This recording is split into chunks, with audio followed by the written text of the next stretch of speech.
Hello everyone, this is Aegon of Astora, and welcome back to my blind playthrough of Dark Souls 3, Ashes of Ariandel.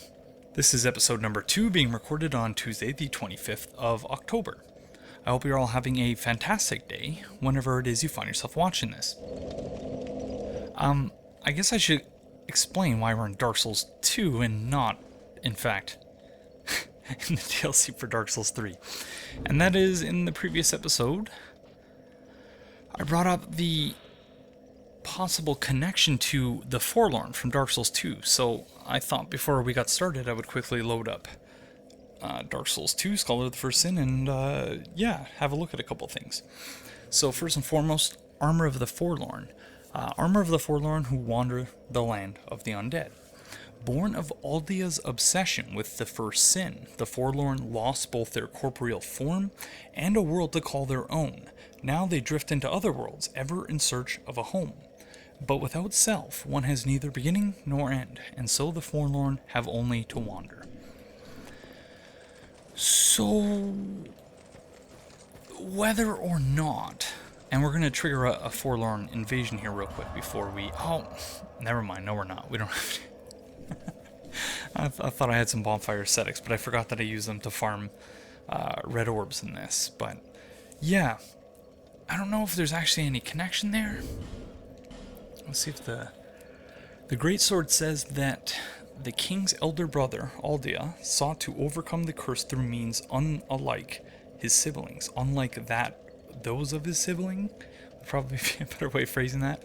The Forlorn were born of Aldia's sinful infatuation. So, again, I have no idea if that means anything, or if the usage of Forlorn in the context of the Dark Souls 3 DLC is meant to be more general. So, per Google, the definition for Forlorn is or could be pitifully sad and abandoned or lonely, and of an aim or endeavor unlikely to succeed or be fulfilled, hopeless. So I think if in fact it's just being used in a general sense and it's not meant to be specifically a reference to Dark Souls 2, then that makes sense, given, insofar as my presumption is correct about these people wanting to worship Velka or practice whatever form of worship they want to practice, but that they're not being permitted to, and therefore they're forlorn. But yeah, I'm still processing all this. So let's go back to Dark Souls 3.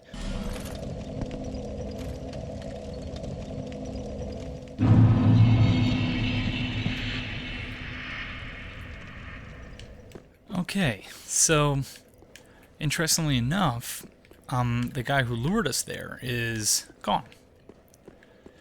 So I'm going to assume that we're going to be meeting him again in the DLC, and or that person was actually...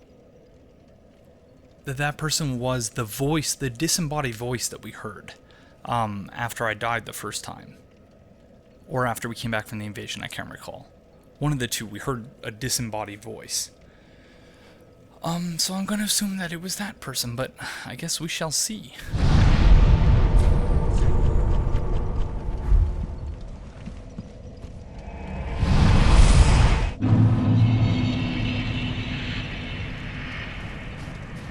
So something else. This bonfire is called Snowfield, which, as far as aptly named bonfires go, that one is definitely up there.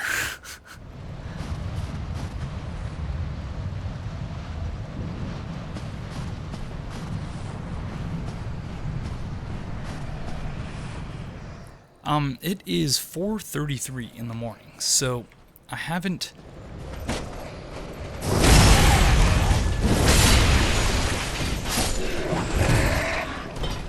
So I probably shouldn't be recording this, but we barely made any progress in the previous episode. So before I go to sleep, I want to at least address that.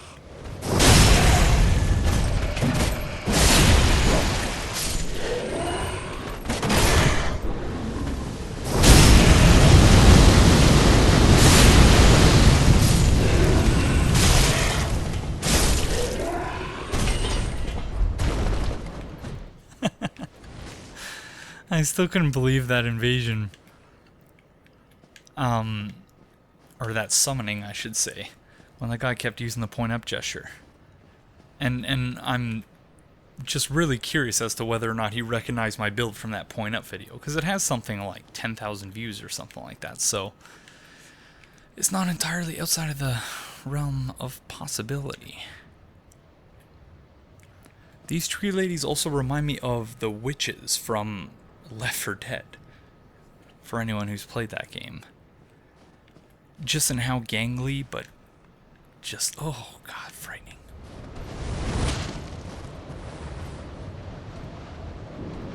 I really should be playing with headphones on. Because I feel like I'm missing a ton of, oh no, it's just a spear guy. I feel like I'm missing a ton of directional sound cues.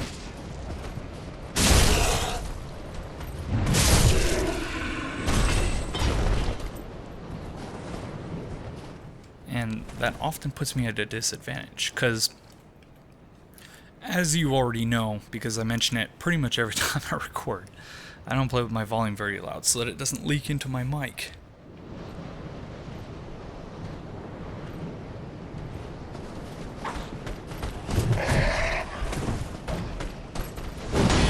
Oh, way too early. I have to be able to take these guys out with little problem if I'm going to stand a chance against the wolf pack, I guess.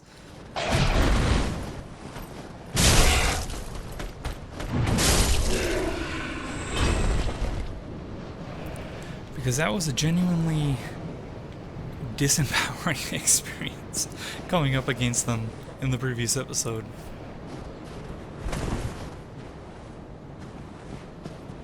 I guess there's really nowhere else to go. I don't want to do it. No.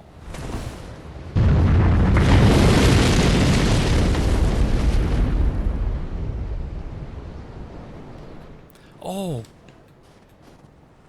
I don't know how many souls are actually on there, but...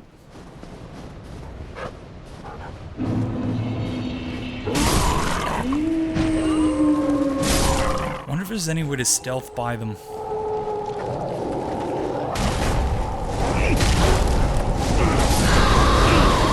That is obviously doing fire damage.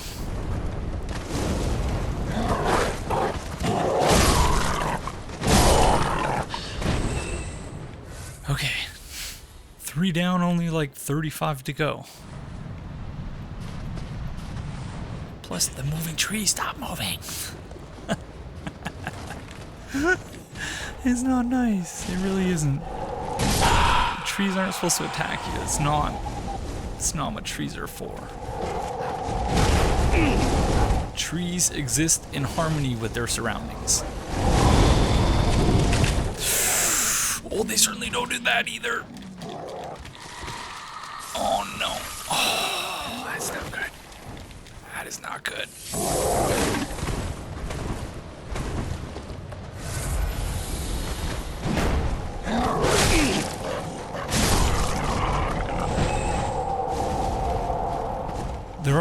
There are some times. This is one of those occasions where I wish I were playing Bloodborne and that I had a sidearm with which to deal with these gosh darn wolves.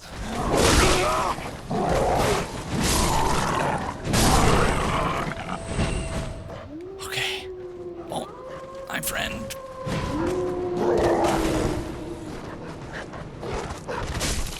Stop moving so fast. Oh no, I'm dead. I'm dead.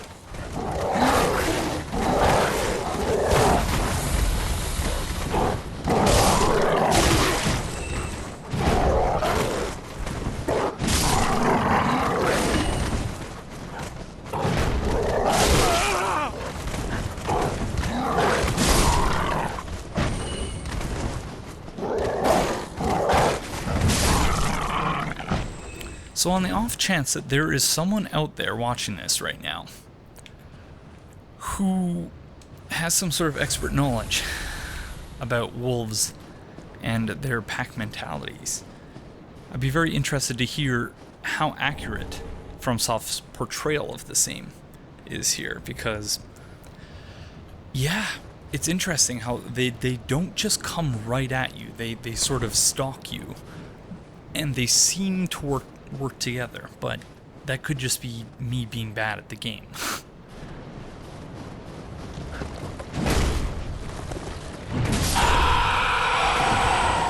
I'm going to assume that...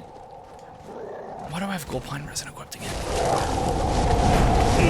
I'm going to assume that fire would be good to use against them, but they are attacking us with fire, so I don't know.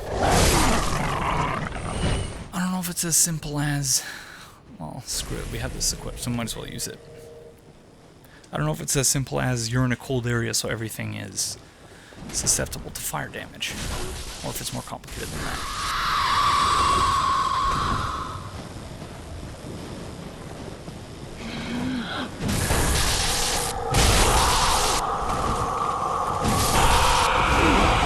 I should really have those moss clumps equipped too.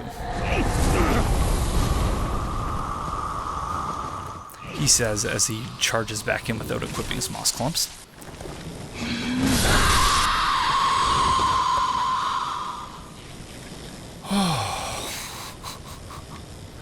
Okay, I think we're safe.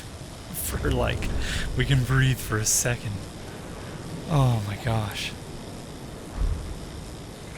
Okay, let's catch our breath. I still have too many things equipped. I'm gonna get rid of the hello carving for now. Priorities. Aw, I was expecting something exciting. So I wonder if that's an indication that I'm over leveled for this area. If that's a large Titanite shard instead of a Titanite chunk, but... I'm going to assume by the end of the DLC it'll even itself out either way. And I don't think that's an unfair assumption, given From's history, but...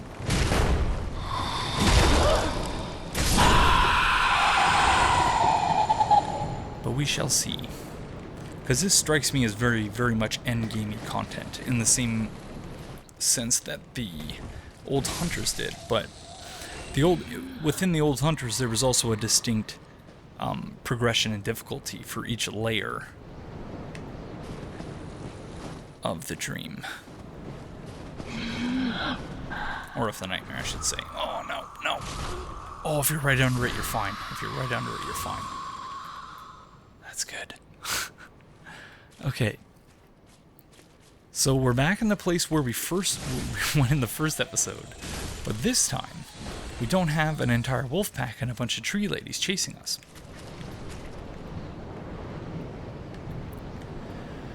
So, what the heck are we even looking at here?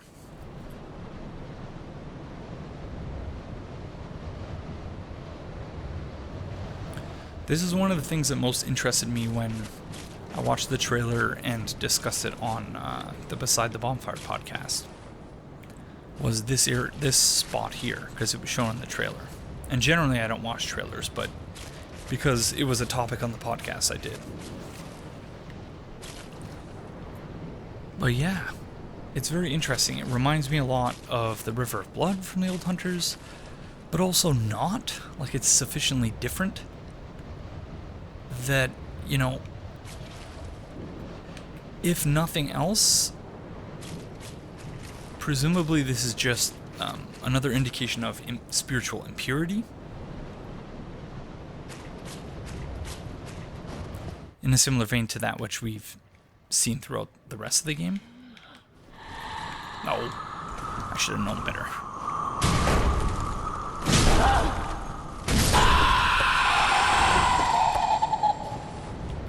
So I wonder what it is about this place in particular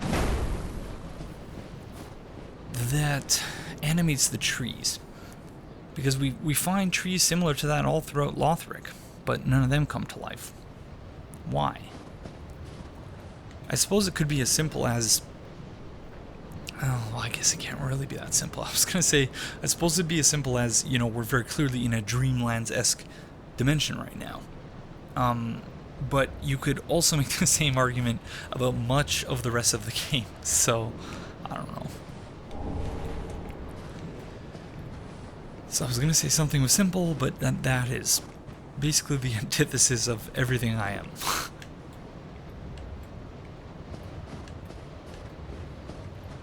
I like to complicate and problematize things as opposed to simplifying them. Because usually when you simplify things, you lose a lot of meaning.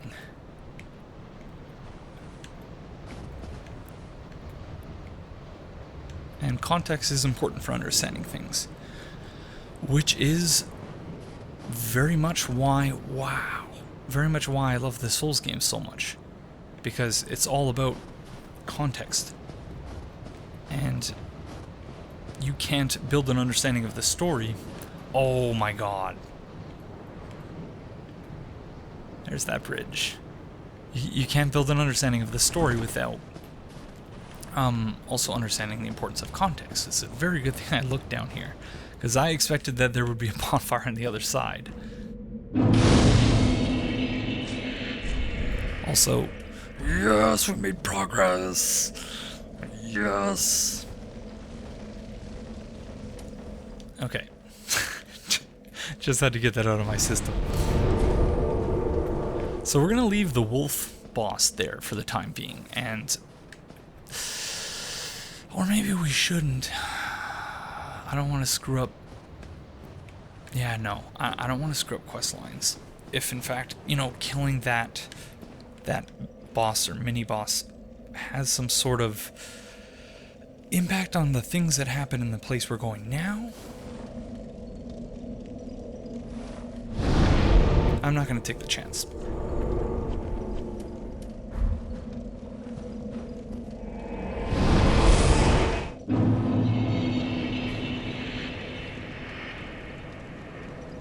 Okay.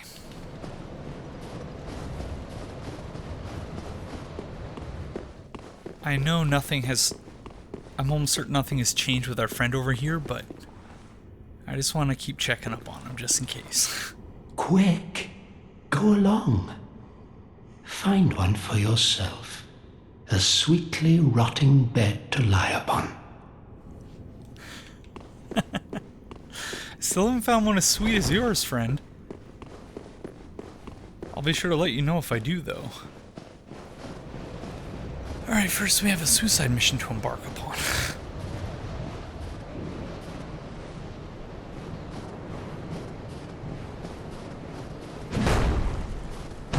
Oh, gosh darn it. Not a fan of those enemies. Not in the slightest.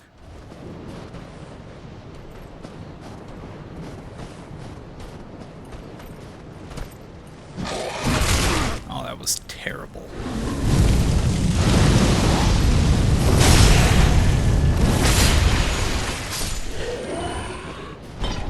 Oh, follower armor. Yes. No, that's not what I wanted to do. Wait, are we safe? Are we safe? I think we're safe. Armor worn by the Farron followers. When a warrior of Farron fell to the abyss, the tall, lean followers with their hollowed eyes quietly appeared in groups to hunt them down. Farron and its watchers fell to ruin, but the followers survived as a wandering pack of hollows. So I wasn't that far off then, by pointing to the similarities of the two armor sets. Ah, it's so cool. So the watchers and the followers, very interesting. Very, very interesting. Alright. Let us proceed to our death.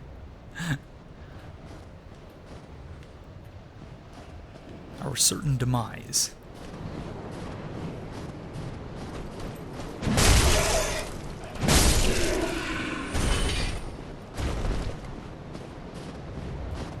Unless I accidentally stumbled upon a different path. I think I might have. Unless that was all that was over here. Ah, yeah, no, we've been here. So again, see the disclaimers from the previous episode about how noobish this playthrough might be at times.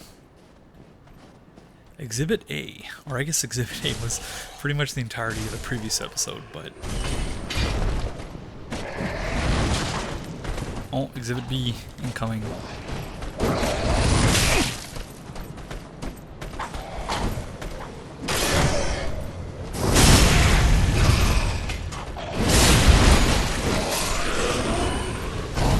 I may also have lied in the previous episode about the shield disappearing.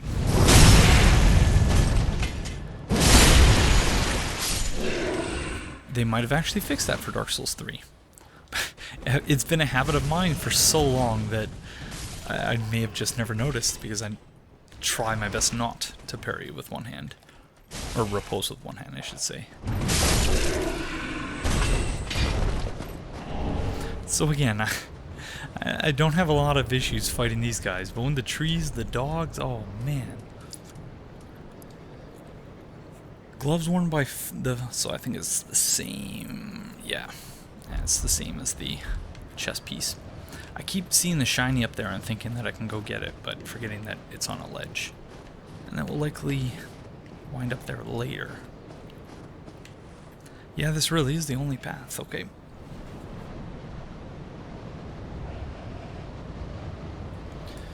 Alrighty then, FromSoft, let's do it.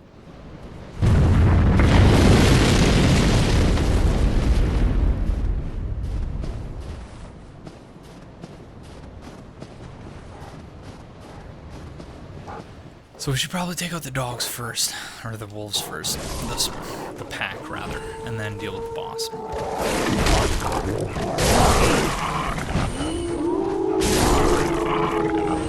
I wonder if you wear the Legion garb, if they'll leave you alone.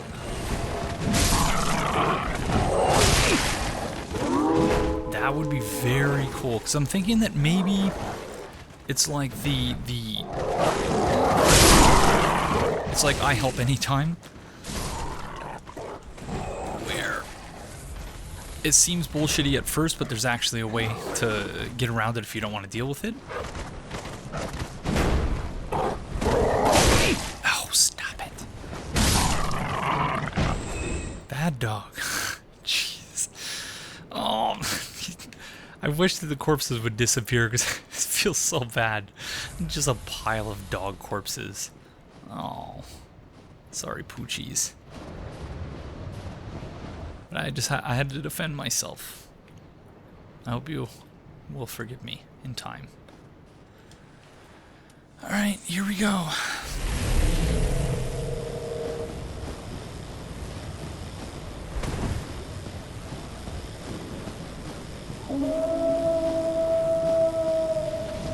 Okay, I want to try and take out this wolf first.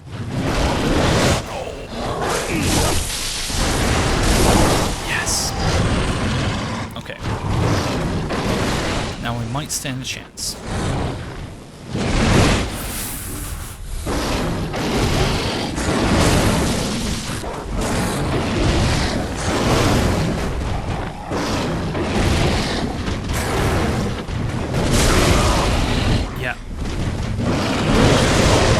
Fighting a dog of this size and that looks like this, again, possibly another example of From knowing what players are going to expect on the basis of previous games and completely subverting that, because this dog fights nothing like Sif. Oh.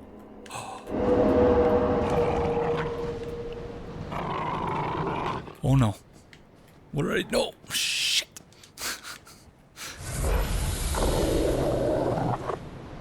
Hi? Are we friends now? Are we friends now? Please tell me. No, we're not friends. Damn it. God damn it. Here, go get the skull. Get the skull. Get it. Go get it, dog. Come on. Come on.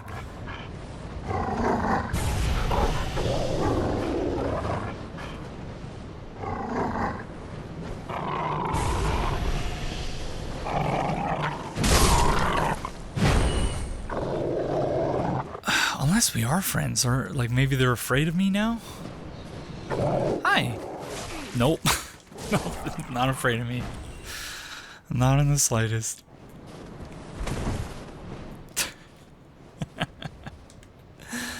Oh man, okay.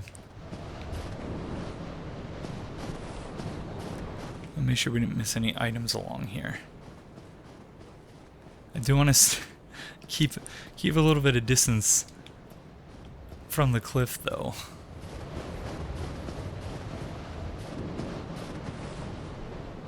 It's just a couple flies and some trees up there? Is that correct? Oh, another wolf. I'm sorry, friend. Oh no, don't do that.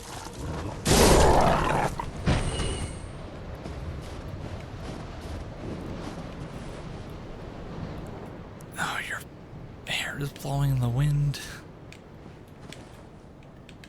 In a manner that really doesn't make any sense based on the speed of the wind as is implied by the particle effects. That doesn't make any sense. And it's intentionally or otherwise, it's really unsettling. I think it may have been intentional.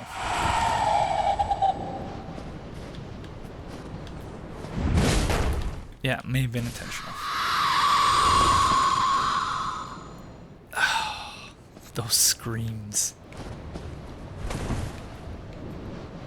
So I think we have two different paths. There's this path and then descending from the base of the cliff.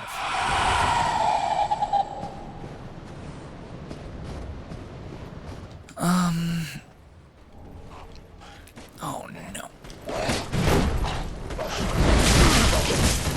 My rule generally for exploring new places, which I originally sort of came up with as a way of exploring Chalice dungeons in Bloodborne, and that is to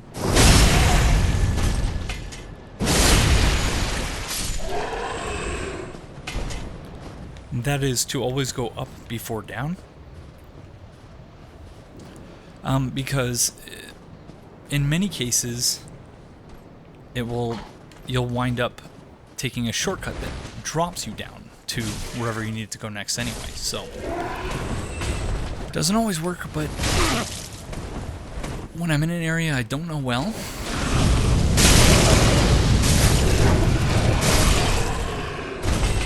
it at least helps me decide which direction to try first, if nothing else. Oh, so yeah, here's the item that was at the top of the hill. Follower Javelin.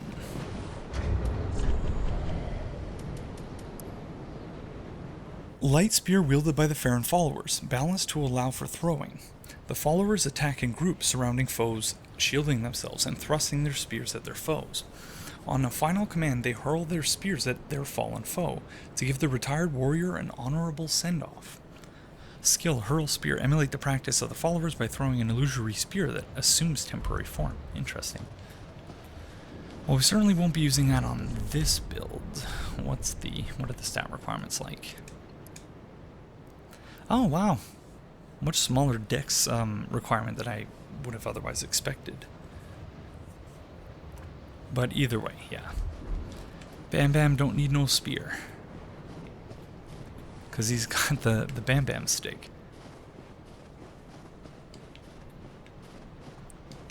So yeah, so in that instance, the up before down thing was precisely what I was saying it could be. A place where you go up and then you take a shortcut that brings you back down. So yeah. Again, doesn't always work. In fact, I think it doesn't work more often than not, but a neat little demonstration there.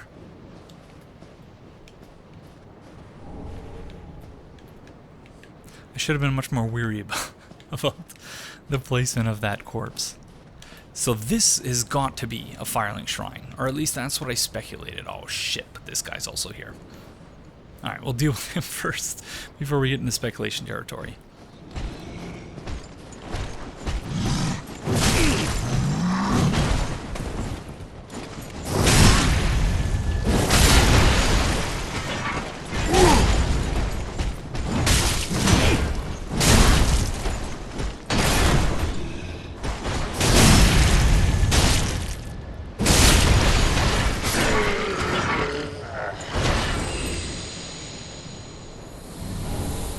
Titanite shard.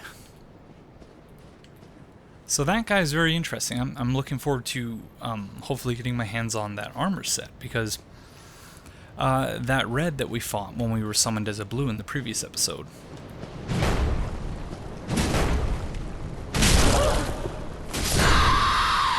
That person had the set. And what most intrigued me about it from the trailer when I first saw it is how much it reminds me of the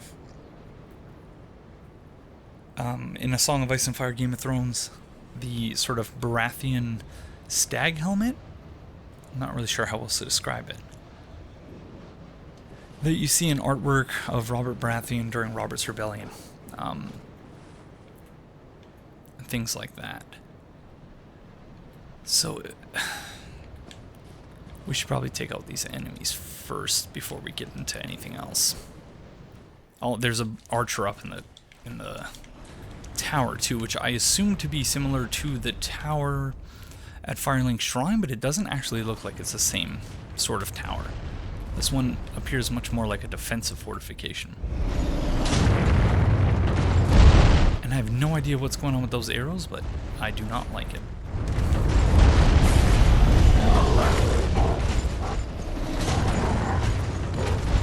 Oh my god, there's so many of them here. There are so many of them. Holy shit. Oh, I help anytime. Where are you? I need you. I help anytime. Yes, but if you're helping, then shoot them.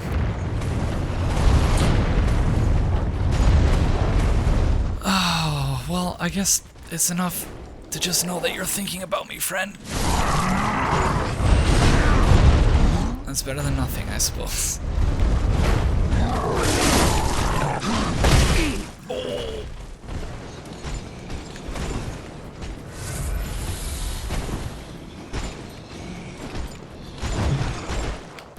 Oh no, that's bad parry.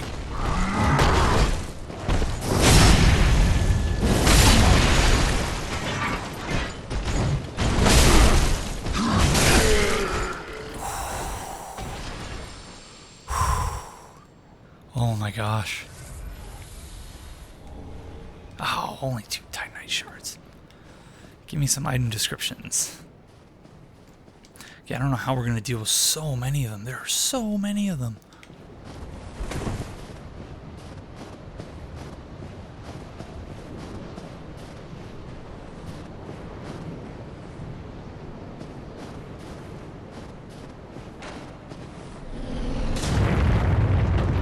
Oh, and as well as that guy too. Gosh darn it.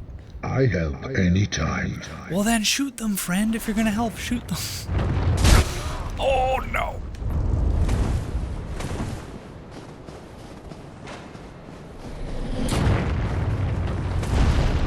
I guess his arrows, they can cover great distances, but perhaps interdimensional travel is not among their features. Oh, that was bad. That was really bad.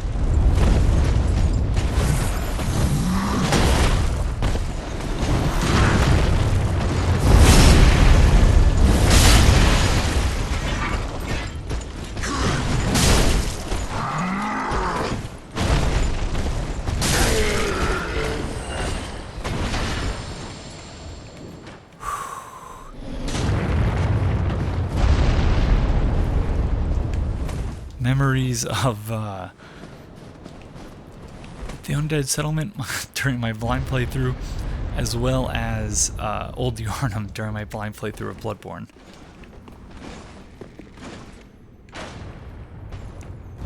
So these guys are frozen?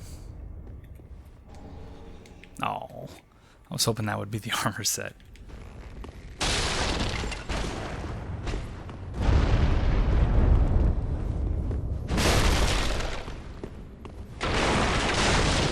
Can never be too sure.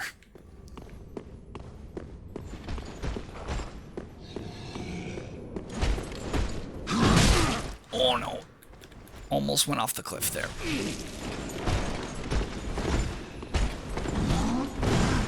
Let's regroup. follow me down? Yes, you can. Aren't you an agile guy? Doesn't matter what task they ask you to do, you put your mind to it, and you do your very best. Just like that. Good job.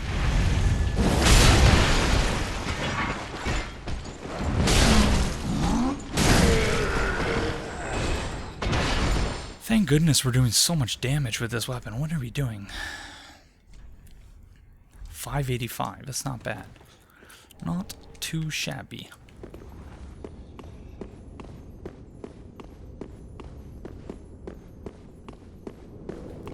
So yeah, this is very much not the same type of tower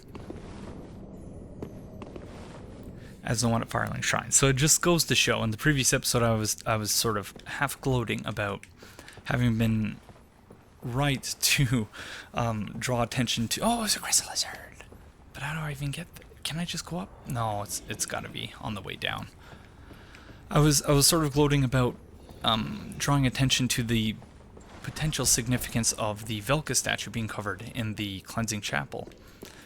But then the flip side of that is right there, where I was convinced that this looked a lot like the tower at Firelink, but it really doesn't. Oh no!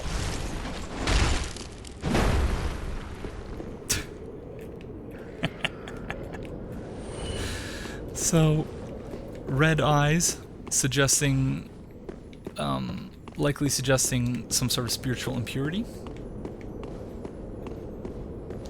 Oh, you're so nice to have not run away, friend. Thank you. Oh no! Thank you. That's very kind of you. Even though we didn't need it. I feel like... Oh, ethereal oak shield. I feel like one of these corpses is just gonna spring to life on us at some point. Ethereal oak shield. Char bronze shield used by Milwood knights that slowly regenerates HP. This shield appears to be blessed by a great, if faded, image of the ethereal cloak. Okay.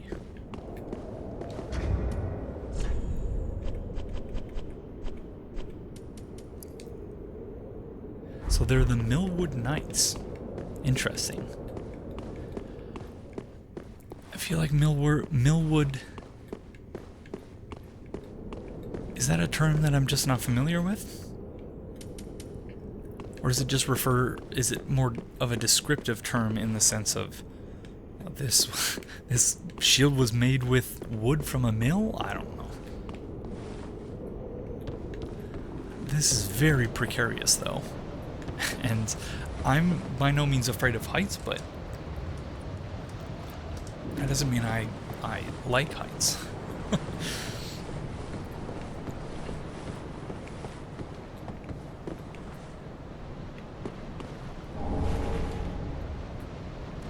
So the one we got on the ground floor of this place was also a soul of a weary warrior. So I don't know if that was intentional or not. Or if they just look at the, soul value. I'm just looking for traps. Or if they just say, oh yeah, we should put a soul item here that gives you 4,000 souls. Captain's Ashes. Very precarious place to look at an item description, but... Umbral Ash of the Captain of the Milwood Knights. With this, the Shrine Handmaiden will prepare new items. Long ago, when the Milwood Knights lost the forest they called home, they began a journey so long that even thoughts of their sworn enemy washed away, replaced by a vision of a cold and brittle wood. Interesting. We're gonna have to see what items we get with that, but first,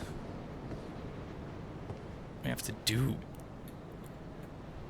my absolute favorite thing to do in a Souls game, and that is platforming. And by absolute favorite, I mean the exact opposite.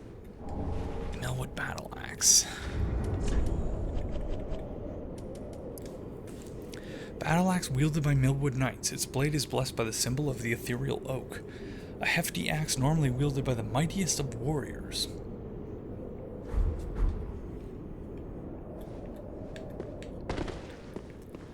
Okay.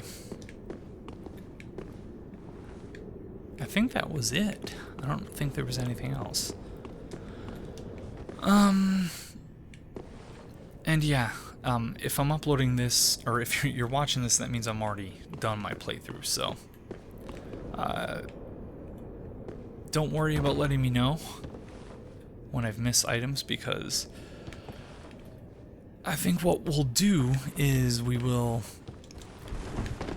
do a similar thing to what I did after my Dark Souls 3 blind playthrough, where we'll do a couple live streams when I have the time of the Dark Souls 3 DLC, and then talk about them then and explore all the things I missed, take alternative paths, all sorts of good stuff. So this playthrough is not an ending, it's a beginning. Because we often assume that things just end. And I know I'm not really making any sense whatsoever, but yeah. You have to bear with me because it is presently 5:17 in the morning and I was up at about 9 a.m. today, so this will certainly be my last episode of the day. But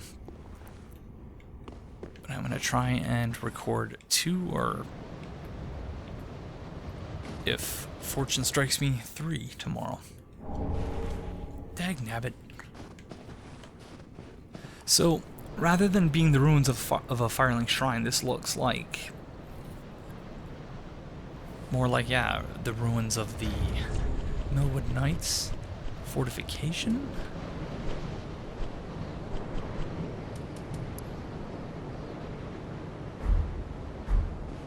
I don't know.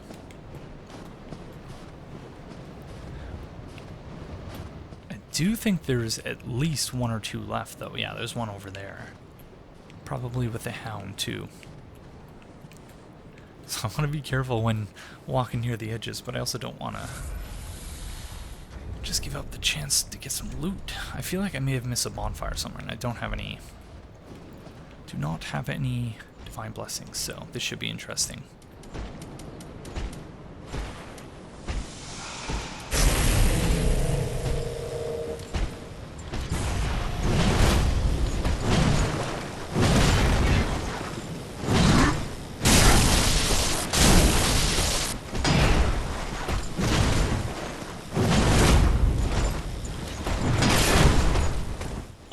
Rolled the wrong way.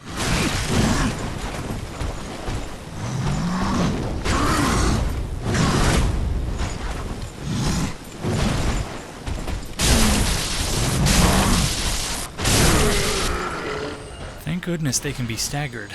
I'm going to assume that's probably a consequence of the weapon I'm using, though. That I just so happen to choose wisely.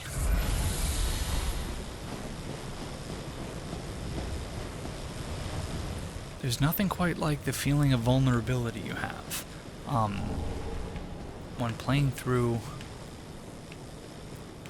a new Souls game or a new Souls expansion for the first time. You have no idea what could be around the corner. It's both frightening and exhilarating at the same time, I think.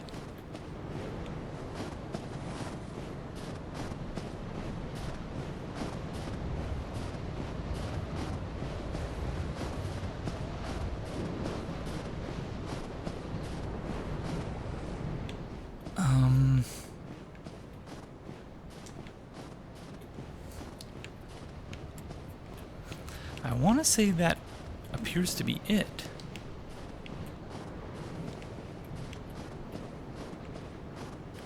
But I feel like I must... oh, yeah. I feel like I must have missed something. Heavy gem. So maybe FromSoft saying, yeah, heavy weapons is a good idea against these enemies, because I sort of feel bad for all the people who lean very heavily towards dex weapons right now, because I can't imagine it'd be a lot of fun fighting those guys with a katana. But I could be wrong about that.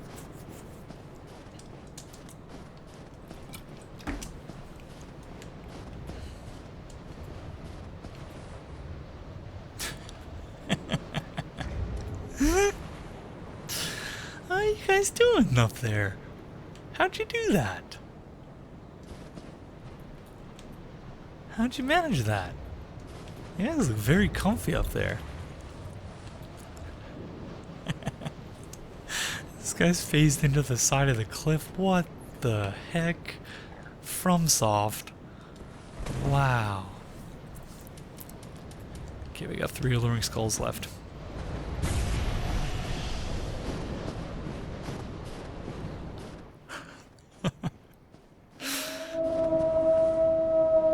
Oh, shite. It's another one. Okay, there's got to be a bonfire nearby here. Oh, no. They knew I was going to do that. They knew it.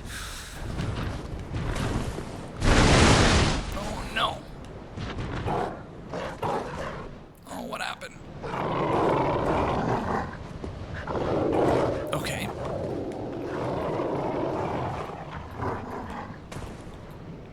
FromSoft knows what I'm going to do before I do it. And that is... So again, I guess that one wasn't even so much subverting expectations, because it was pretty much just put you in a really bad situation where you might...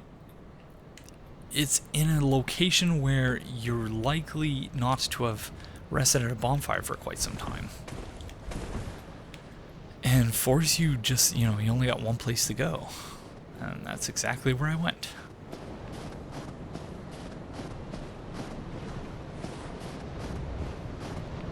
There's gotta be a bonfire nearby. Is that an item? It looks like it is, but that also probably means that there's an enemy nearby or something. So let's go up here first.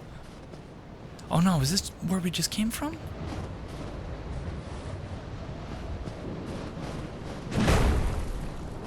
It might be. Yeah, as an item, I already got that.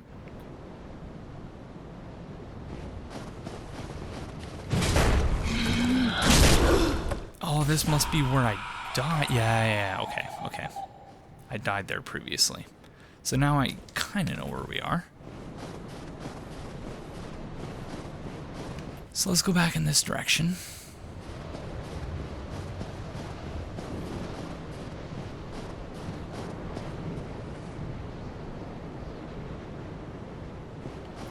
Or not.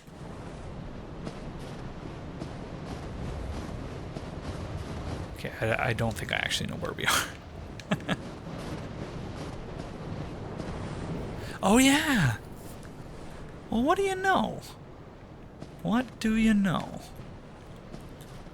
We're right back here. So I think I did the right thing after all by turning back when we got here. But I think that's as good a place to end this as any other, where we actually made a little bit of progress. So thank you all very, very much for joining me, and I will see you in the next one. Bye-bye.